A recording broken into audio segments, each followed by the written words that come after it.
This is the front bench.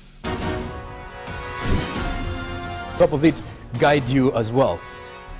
On this particular day of the 7th of October, we are here to usher you into a new program, the first of its kind in TV broadcasting in Uganda, where you get to interface directly with the government.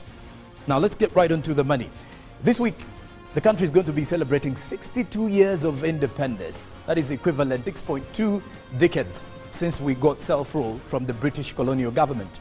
Now, over the 6 decades, you get to realize that we've seen various governments taking charge, but mainly, most of them have been geared towards ensuring the progress and the development of the country. But for the last 38 years, the NRM government has been at the helm of leadership. Now, speaking of the NRM government, finding the country in the shambles of insecurity and low development, we've seen tremendous growth. Growth that has led to where we are right now, and we are heading to a better trajectory. But tonight, we're not only launching a platform where you get to interact with various ministers, permanent secretaries of different ministries and government departments and agencies, but we are giving room for accountability, where you get to ask government the questions in regards to what projects, what initiatives, and what other aims the government has for you as a viewer who is also a Ugandan. But on top of that, you also need to identify and also know the mandate of various ministries. Please do note that the government is setting up a system, or is a system of governance that is a central governing system, where we have different sectors that are aligned under the 3 arms of government, from the executive, the judiciary, and of course the legislature, with each arm having different roles that they play. Now, speaking of roles that they play, do you know the roles of the different ministries, departments, and agencies? That is where we are bringing to you this program, The Front Bench, because with us here, we do believe that at the front is where many decisions are made, and at the front bench, you are definitely getting to ask the questions, the tougher questions, before government, and government is liable to making sure that they give you those answers directly. Using the hashtag UBC Frontbench on the X app is how you can interact with us. But nonetheless, the week is here, and as we are starting it off, allow me also introduce to you my panelists who are coming up on our very first broadcast of the Front Bench. First, I'll start with the Minister of ICT. Now, the Minister of ICT also is an elected member of Parliament for Kinkizi East constituency in Kanungu district. This is Dr. Baryomunsi, who also joins us this evening for the very first time of the launch of the Front Bench. A very good evening, Doctor. Thank you for joining us. Thank you very much, and good evening, fellow panelists. With one panelist, my PS, and good evening, viewers. I am happy to be here, hosted by UBC on this premier program of the Front Bench, and we are here to represent the Ministry of ICT and National Guidance. Thank you very much, and good evening. Well, good evening indeed, that we are humbled to have you as well. Now with him, he has moved with the Permanent Secretary of the Ministry of ICT and National Guidance, Dr. Aminah Zawedde, who is here in that capacity, but also she is a former lecturer and researcher at the School of Computing and Informatics Technology at Makerere University. She's also an academician as well and an administrator. A very good evening, ma'am, and thank you for joining us, Doctor. Good evening, viewers. Good evening, Joram. I'm happy to be on this platform. And well, of course, as we start off with the Ministry of ICT and National Guidance, please do note that we are moving into an era of technology, innovation, and of course, digitalization. How then can we ask the tougher questions? Here, ask and see the progress that the government has in accelerating digital transformation in the country. And that is where we are going to have our conversations starting up. But this, ladies and gentlemen, you, our viewer, dear Ugandans, is the launch officially of the Front Bench. Decisions are made at the front, and we are your direct interface with the government. Welcome on board.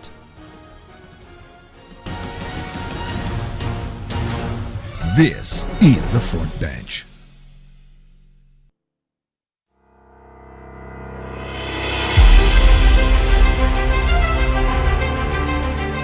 Independence Day is observed as a national holiday in a country. Uganda became an independent sovereign state on 9th October 1962. Uganda is born again, free and independent. This event holds an important position in the history of Uganda as it marks the country's freedom to self-rule from its colonial masters. Uganda and the people have made significant strides in 62 years, like improvement in economic growth, education, agriculture, peace, prosperity and political stability. This year's 62nd celebrations will be held under the theme Independence Day, a recommitment to secure and fortify our destiny. Join us on Wednesday 9th October 2024 at Busiko Teachers Demonstration Primary School grounds, Masafu Town Council, Busia District, as we relay the celebrations live on UBC TV. Inspiring Uganda. Fellow countrymen and women, these are our ministers and permanent secretaries at the front bench, representing the various ministries and answering the questions that matter to us. Join the conversation. Is the front bench. This very week. Now you, as a Ugandan, should be proud of that. But at the end of it all, on this fruitful day of the 7th, we are now launching you into a program where you'll get to interface directly with the government. The hashtag on the X app is UBC Frontbench. Then why not send in your requests and your regards in regards to what you think the Ministry of ICT should do to enhance digital transformation in the country, because we are now focusing on that and seeing the ministries move to ensure that they accelerate that speed to where we want to be. Let me get right into my guests this evening as we get into this conversation. I'll start with the Minister. Dr. Chris, we're looking into the relevance of this program, first of all. Why should a Ugandan always be part of the program, and what was the main drive behind it? Yeah, thank you very much, Joram. Our ministry is the Ministry of ICT and National Guidance. In full, it means Ministry of Information, Communications Technology and National Guidance. Yes. Actually, its mandate combines two ministries. There used to be two separate ministries, one responsible for ICT, which handles digital transformation, another one of information and national guidance. Now they were merged into one.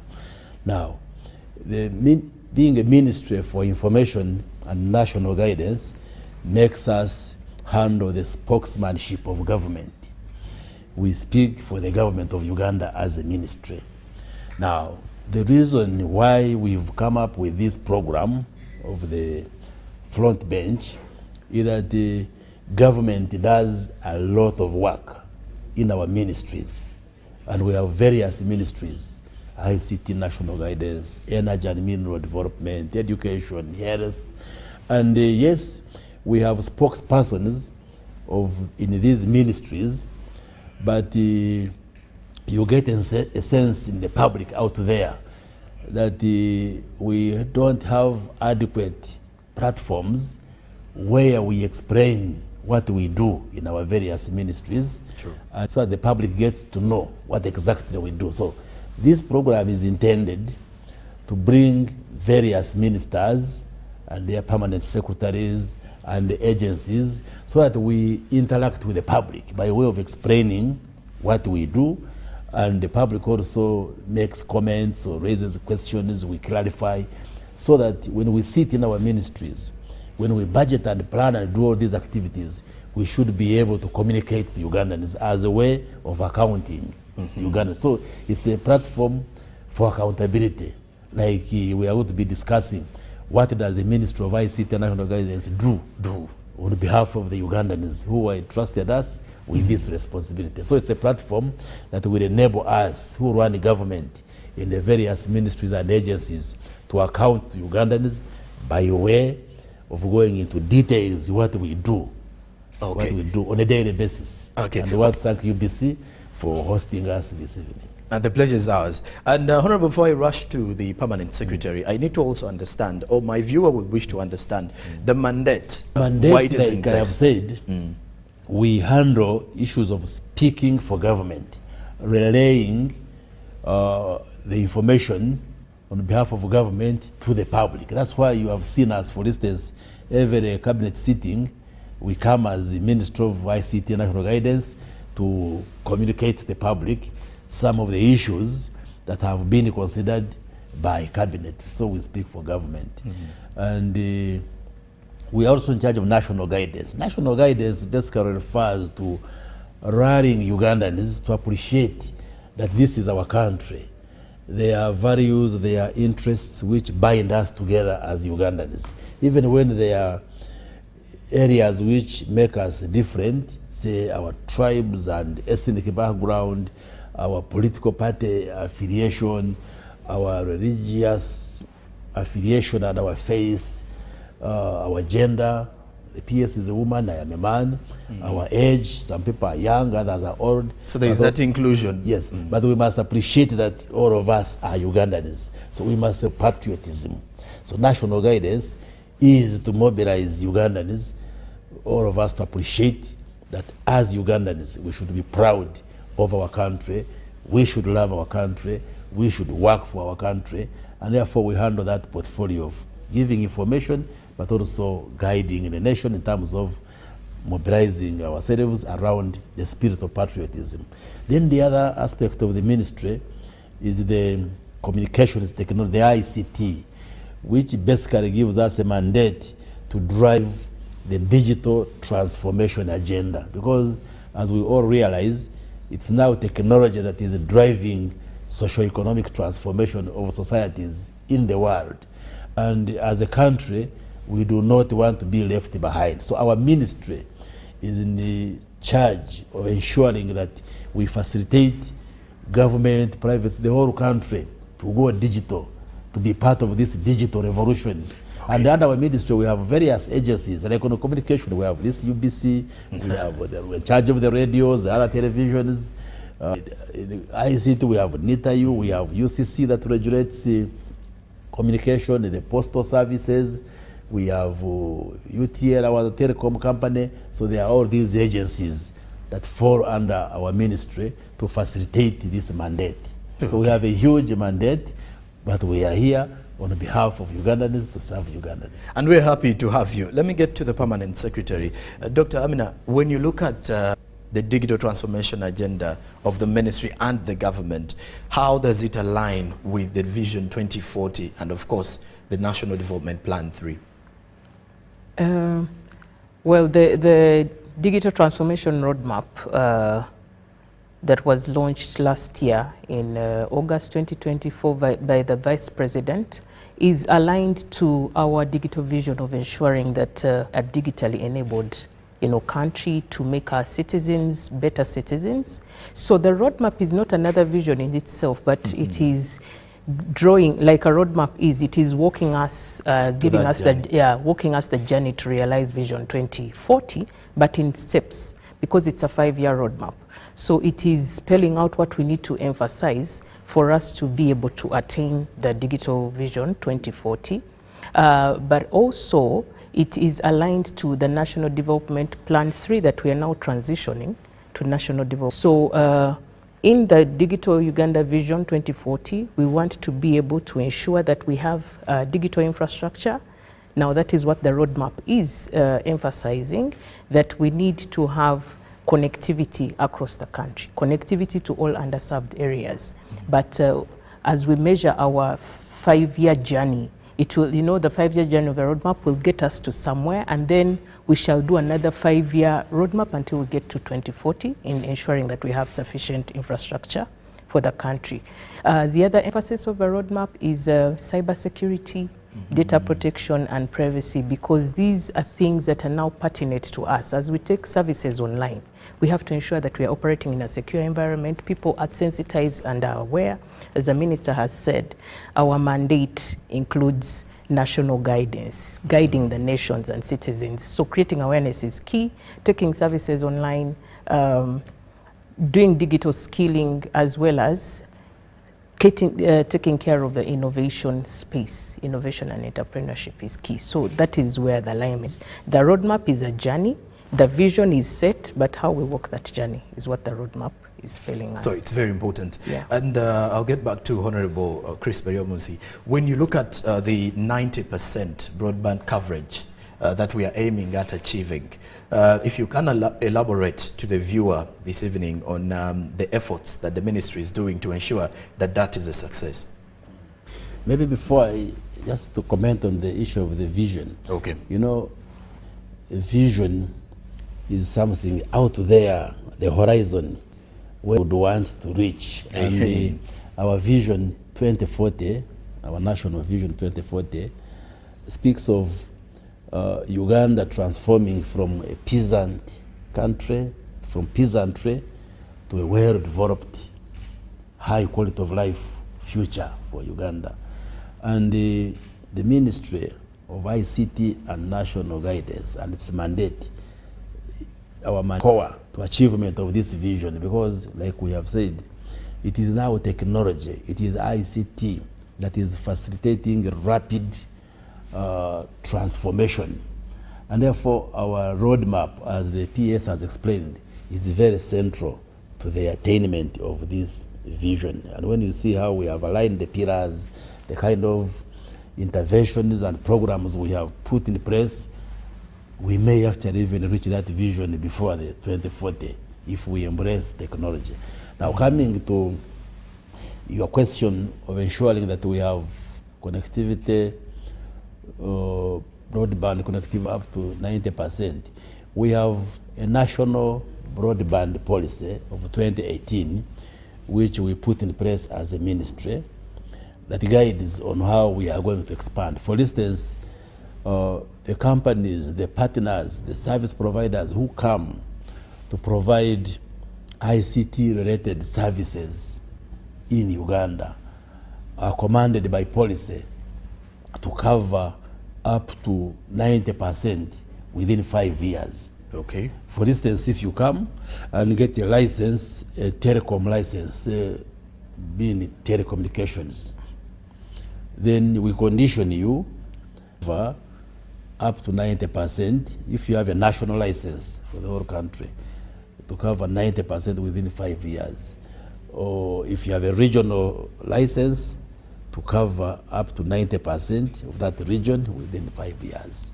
And so when we license any service provider, we give that condition. Then the 10% is covered by government, because through the law, like the Communications Act, we have a provision for some levy which is put on these different licensees, and then we use part of that money to expand digital cover at 10%. 10% we look at areas which may not be attractive to the commercial entities, like say companies which are putting up masts for telecommunication. They may not go into protected areas, parks, the game parks, the forests, where they think maybe they are not settled, they don't make economic sense. But for us as a government, we get tourists who go these areas, so we go and extend some of those services there. So we are implementing our roadmap, and we are focusing on one of the pillars, which is digital infrastructure. And our main infrastructure, for instance, when it comes to broadband connectivity, is the national backbone infrastructure, the optical fiber. That's the fiber which takes internet. We've been constructing it over a number of years. We have done 4 phases, which cover over 50% of the country, and we're now going into the 5th phase of that national backbone infrastructure that is going to cover the rest of the country.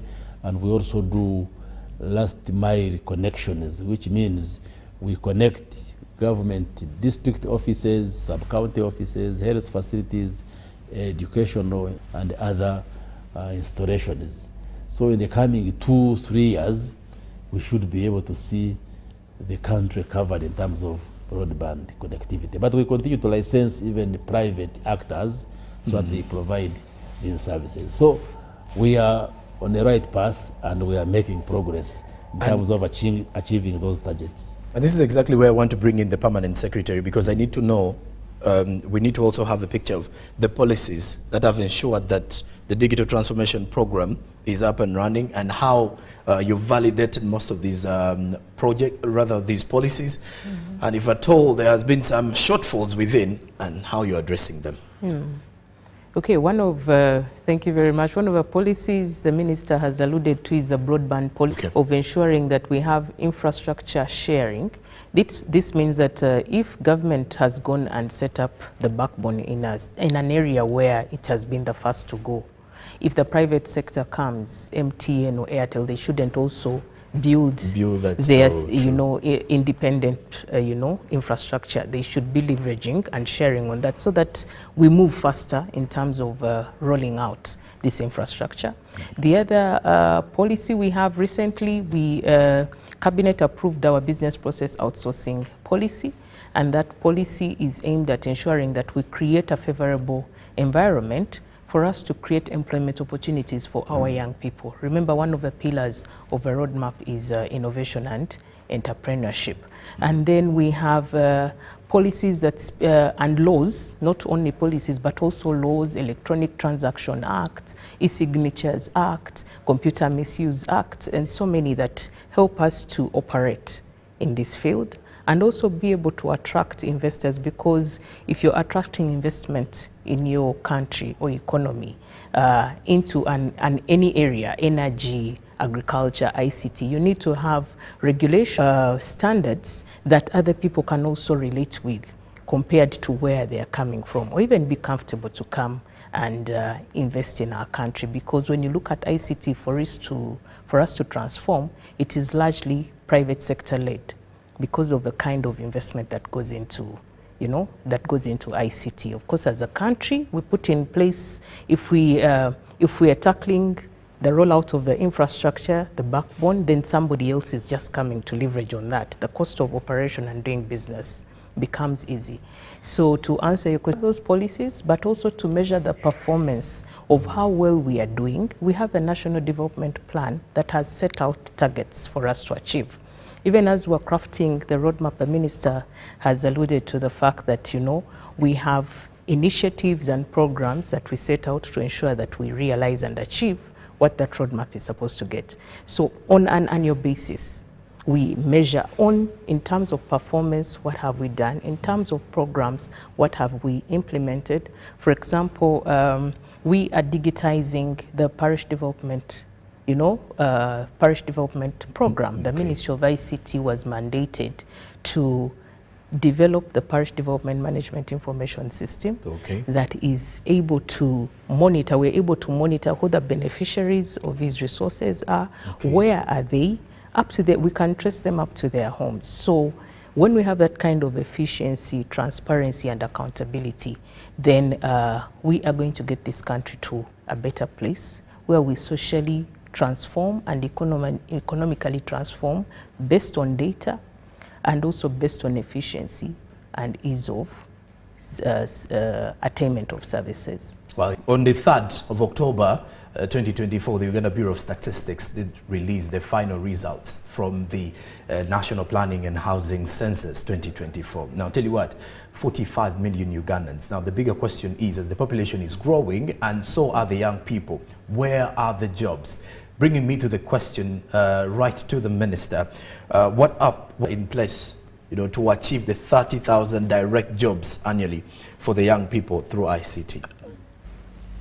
Yes, one of our objectives and targets is to use technology, use ICT to create jobs for our young people.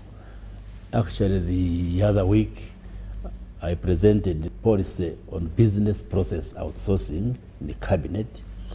Business process outsourcing refers to how organizations and companies can outsource services, can use a third party to provide services, and the services can be in the country or inshore or outshore, outside, meaning that a young person or any other person can be employed by a company or an organization in Canada, in Europe, in China, Okay. And you do the job when you are physically here in Uganda. So it's one of the areas we are vigorously pursuing to ensure that our many come out of the various universities and colleges can get employment, including through BPO arrangements. And the ICT as a sector is one of those sectors that continue to create jobs. Even here, when you look at the telecom industry, how many people, for instance, are directly and indirectly employed, Airtel, Leica Mobile, UTCL or UTL. So there are many jobs being created through the many technology-related companies and organizations. Now, to create jobs through ICT, we have to work on the ecosystem, the atmosphere. Okay. Particularly like when we talk of BPO, if you are going to do a job in the US when you are here, you need access to affordable internet, for instance, affordable internet. And there are a number of things we are doing as a ministry, that atmosphere that facilitates creation of jobs using ICT. For instance, you know, we've been reducing the cost of internet in Uganda. The government provided internet. In around 2016, like close 10 years ago, internet, well, like I told you, we've been laying this optical fiber. Internet was very costly. There is a measure which we use, and around that time, we're saying internet was costing $300 per megabyte per second per month. That's the unit we measure, but $300. We have since then undertaken a number of measures, and the cost has now come to 35. You can see from 300 to 35. And we have aims of bringing it much lower, much lower. Okay. So as we talk of creating the jobs, especially facilitated and enabled by IT services, we have to do to make sure that Ugandans, including our younger people, have access to this affordable internet. Now, the extension of the fiber, for instance, like I said, we now have resources to implement phase 5 of this NBI, to extend it to the rest of the country, Karamoja, Western Nile, Kisoro, all corners of the country.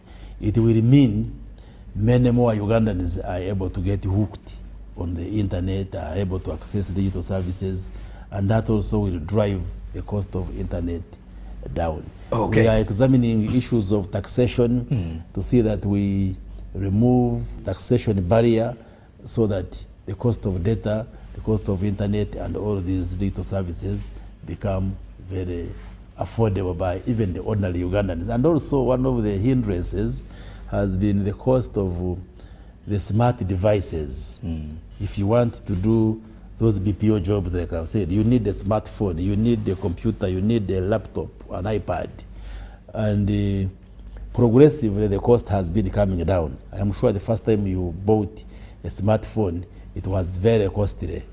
Around 2 years ago, it was like average 1 million shillings, but now smartphone at 150. Honorable, I want us to get back to that conversation immediately after the break. Now, to you, our dear viewer, you can be part of this conversation by texting us and sending in your comments via WhatsApp on 0709 602 592, and we'll definitely be getting those concerns. But also on the X app, the hashtag is UBC Frontbench. Now, I do believe that the majority are definitely using smartphones because they are becoming more accessible, just like the minister did reveal. After the break, though, when we do return, we need to know what more efforts is the ministry trying to come up with to ensure that everything digital transformation program becomes a success, and how best private sector players and other government entities can join the same cause to ensure that we are moving on the right trajectory. This is the Front Bench. This is the Front Bench. A woman's journey is not just the places she's been, but the different people she's become. It's the evolution of her identity. If you're a female creative, a writer, a passionate actress, a producer, a director, or working in the film industry, this is your tribe. Join in Film Symposium 2024 on October 26th at Skies Hotel Nakuru under the theme Skilling Women in Film for Equality, Sustainability and Advocacy. Don't miss live performances, cocktails, awards, workshops, networking, panel discussions, and so much more. Gates open at 4 p.m. The fee is 50,000 Uganda shillings, payable via Momo pay code 713362 or call 0786 312 218. Sponsored by. In a nation hungry for truth, a world where every story matters, there exists a beacon of trust and reliability. For decades, they've been our voice and our window to the world, holding the mirror of our history. With 4 TV stations and 11 radio channels spanning 27 languages, they stand as guardians of information, defenders of truth. With Maskari Heritage Advantage, they uphold every citizen's right to reliable and free information. Their archive stories shaped our past and illuminate our present. Yet now, as new challenges arise and the world evolves, their mission faces its test yet. Be part of our journey and let's navigate the unknown, uncover the untold, and safeguard our future together. Tune into your public broadcaster, for it is the intersection of trust and truth. Because to UBC, your story, and every voice matters. UBC, inspiring Uganda. This is the front bench. You back. If you were in class back in the time and you're one of those students who loved sitting at the front, you would be called a front bencher, not a back bencher. So be part of the decisions that are being made at the front. This is the front bench, and I am your host, Joram Paul Sonko. I have my 2 guests still here with me, and well, the minister was still taking us back into the journey of how we've come in regards to the expensive smartphones that we had back in the time to now the affordable bit of the smartphones you can easily enjoy and interact, though many of you are as well making noise using those smartphones. But Honorable, let's get into that. Yes, I was answering your question of how we are creating jobs for our young people, and I was saying, related to that, how we are creating an environment that facilitates this job creation and especially our young people to partake of this technology dividend in Uganda. So among the other measures that are outlined, we are also engaging investors and technology companies and inviting them to come and manufacture and assemble these smart devices here. Already a company called Simi Namanve, we have another Chinese company in Mbale which makes phones, My One phones, and they are making good quality phones and digital devices which are as good as what we are importing from outside. And their products are much cheaper because they are manufactured here in Uganda. Just last week we had, together with the PS and our ministry team, we had an engagement with a company from the Middle East that is also going to come and establish a factory here and manufacture these computers and phones. And that's one way of creating jobs, but also enabling Ugandans access afforders, which will help us to go high tech. You commented on Ugandans using these digital devices like phones. Maybe, I don't want to say wrongly, but not for the correct reasons. We would want to appeal again as a ministry responsible for communication that our job is to make sure that we create an environment where even an ordinary citizen in my village, in Igwebal and Kanungu, can also afford a smartphone like the one I hold.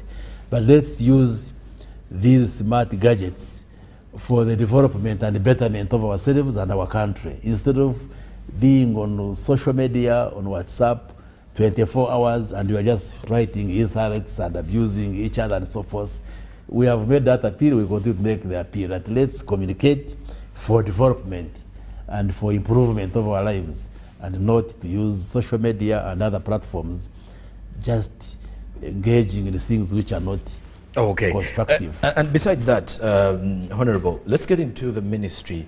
As the ministry tries to ensure that the digital transformation agenda is fulfilled and different programs are also upheld, one may wonder, do you have some shortfalls or do you have some issues at hand that many Ugandans are yet to discover that may delay service delivery? The challenges, so to speak.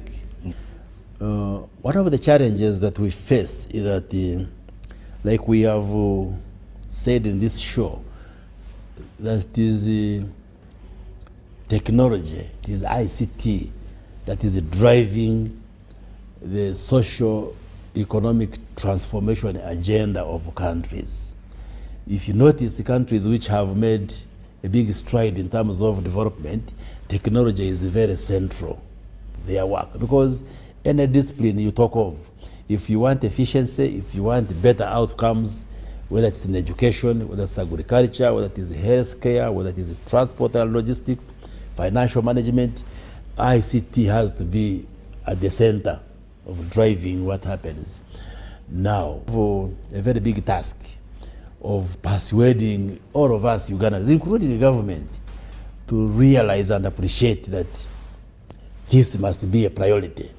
So when you look at the resource envelope that we have, for instance, we've been planning and budgeting using an approach which we call flagship budgeting, where all sectors of government receive money, but as government we identify key priority areas that take what I would maybe call like a lion's share. You, for instance, realize in the past number of years, we've been putting lots of resources on infrastructure, particularly transport infrastructure and electricity. So roads and transport, electricity, maybe health, education, defense and security. That's some of the areas. Of course, lately PDM and wealth creation funds. But we are making a case within the government to also include ICT and national guidance as one of the top priorities in terms of allocation of the budget. So one of the challenges that we still face is the inadequate allocation of the national resources, and we are making a case that it should be lifted to be among the top priorities, among those to receive the bigger part of their budget. But nonetheless, we are making huge strides. The second one, which again is related to resources, is that, like I have said, we've been laying the infrastructure, but we haven't covered as much of the country as we should because of the resources. Like we would have wanted this backbone infrastructure to have covered the whole country. We would have wanted to develop what we call our national cloud. A cloud is like a store for data and information. We would have wanted to supplement the available infrastructure with, say, satellite technology, so that, like, when we talk of internet, areas like over Lake Victoria and the lakes where there are fishing activities, areas like the mountainous areas of Wenzori, Chigezi, shadows and the connectivity shadows, all those are addressed in order to ensure that we are connected corner to corner. But again, those challenges are related to, and then the other one is probably what you could call the urban-rural divide or gap, whereby you find maybe you and I who are urbanized are the ones fully embracing the ICT, but we still have to reach out to the community. And indeed, we have a number of interventions which we implement, especially through UCC and other agencies, to bring technologies to our rural areas. Like, for instance, we would want to ensure that the educational institutions, our learners, access to digital infrastructure and services. We've been giving computers to schools, for instance, but we haven't covered all the schools, and yet ICT is becoming a compulsory subject in the education system, and meaning that the learners in Karamoja, learners in West Nile, learners in Buganda, learners in Bunyoro, in Bukedi must all have access to computers as they study because they sit the same exams. Okay. So, but related to resource constraints issue, you find we haven't been able to cover all the schools in the country to ensure that our learners, our students, our young people all have equal access. But these are challenges which are surmountable as we move forward. And we want to appreciate the president because you've heard him speak. And when he identifies the 4 key areas where the future lies in terms of wealth creation, he has always included ICT as one of the areas. So we shall get there. Indeed. And that's why I want to bring in now the Permanent Secretary to the Ministry of ICT and National Guidance, Dr. Aminah Zawedde. I need to know, as the Minister has highlighted some of the challenges, or the main challenges as well, looking into them, how then is the Ministry addressing some of these? And then also, how has the Ministry leveraged the public and private sector partnerships to ensure that they address and then also address some other problems at hand? Okay, maybe before I look at or talk to the solutions, I will just kind of try to extend the conversation the ministry minister has been speaking to. Aside from the resources, some of the other challenges we face as government is, operating in silos. As we do digitally transform, we have to leverage on systems talking to one another, systems sharing information, so that if you want my personal information for me to access a service from one entity, maybe from provide the same information to health, when I want a health service, so I should not provide the same information to finance if I'm filing taxes and all that. So, but this is something that we are working towards. We have come up with an integration platform called the UG Hub that NITA is developing, where at one point, if you're asked for your information as Sonko Joram, who are you, what is your date of birth, already this information is captured on your national ID. We shouldn't expect that you should be, feeding us with the same information. Yet so citizens are getting what they call information provision fatigue. So we want to get rid of such things. The other challenge we are facing is because of the inadequate devices that the minister has spoken to, we also find that digital skilling, we have a big and wide digital skilling gap. If we want to get services to the people, if we want the market vendor to, for people to get to know what they are selling and how they can deliver them to the person's doorstep, they have to be able to use digital services to market their products, set the prices, and even get to know where to find them. But this is still lacking. However, we have come up with programs that are intentional towards going to districts. UCC has done a lot in digital skilling. We have also partnered with Ministry of Gender to one of the private sector, private sector providers, Huawei, to do digital skilling using a mobile truck. We have this is a mobile, a mobile computer lab. It's a truck that moves to a district, sessions for a month, and then we are skilling people in the communities, the market vendors, the innovators, young people, so that everyone gets, so that by the time we get to bring a service online, everyone can come on board. We have also partnered with the Private Sector Foundation on some of these programs. We have partnered with UNDP to support us, especially in the area of innovation, helping us to establish and widen the setup of our innovation hubs. As a ministry, we have also set up regional innovation hubs in Kabale University to support the southwestern region, in Soroti University to support the eastern region, and Muni University to support the the northern region, because as we do this digital transformation, we don't want to leave anybody behind. We have also partnered with our telecom companies. MTN has supported us a lot on our skilling programs. Airtel also has done the same.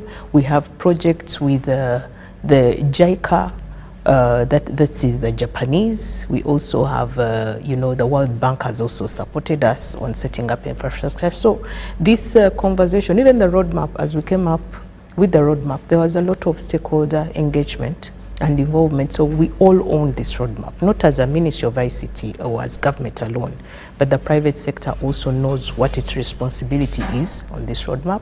The development partners know where the spaces are that they should come and feed in, so that at the end of the day we see the impact the digital transformation program is going to get us to see. Okay, and one of the questions that have been coming along from hashtag that we threw in as we were launching into this program, that is the UBC Frontbench, has been the ever-evolving world of artificial intelligence. Now today, so many developers are coming up with different AI tools, and one may wonder, what is the ministry doing to ensure that they speak to the artificial intelligence innovations and also developments? Well, artificial intelligence is now the new normal, or it is now the jargon that everyone is speaking about. As a government, a couple of weeks ago, we had a retreat in Chankwanzi, where His Excellency, the President, led us into this retreat with cabinet and permanent secretaries to talk about the pertinent issues that this country should address and where we should lead to. One of the resolutions out of this retreat was that we should be having an AI policy for government. So the government itself, leading from the top, is very well aware that AI is very important and pertinent, and we should therefore create a favorable environment or space for it to grow. And as we are developing policy, it has to be targeting the different sectors or different spheres to grow. For example, we need AI for agriculture, and that means that for anybody to grow any crops in any season, they have to be informed, is it the right time to grow? Where is the market? How, where do you take your produce and all that? When it comes to education, how does government even plan for the education sector, where and how to set up schools, what programs need to be in these schools, and what skill sets should the students have?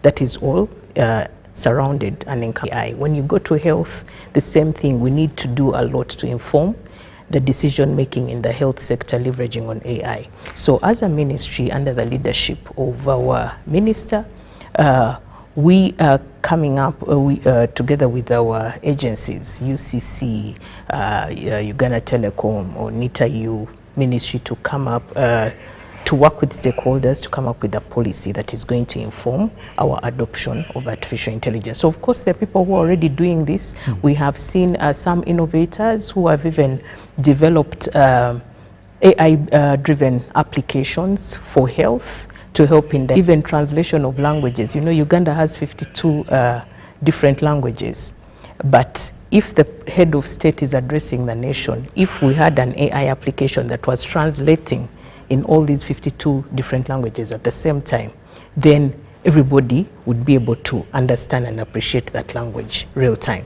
So these applications are there. We just need to scale them up and also create an enabling environment for us to grow AI. Honorable Minister, let's look into the impact in the next decade. What impact does ICT have on the social and economic transformation of Uganda? In the science world, we talk of now being in the fourth industrial revolution.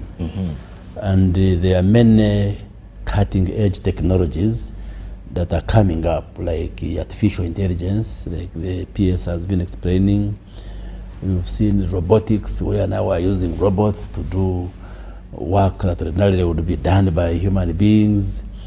There what we call Internet of Things, blockchain technologies. When you go to countries like China, you hardly see anybody carrying physical money. Transactions are virtual and digital. Even there are areas where you reach and use facial recognition for payment. You just put your face and the platform recognizes you, and you are deemed to have paid for a service. But here we still have cash, we carry a lot of cash. Just give you an example. So the world is going digital, the future is digital. That's why we work day and night to make sure that Uganda also becomes part of that revolution. So in the next 10 years or so, we shall be digital in many fields. And like I said earlier on, you now need technology to improve service delivery in disciplines or spheres. If you look at healthcare, for instance, now artificial intelligence is helping in the diagnostic capacity, in the treatment and management of these disease conditions.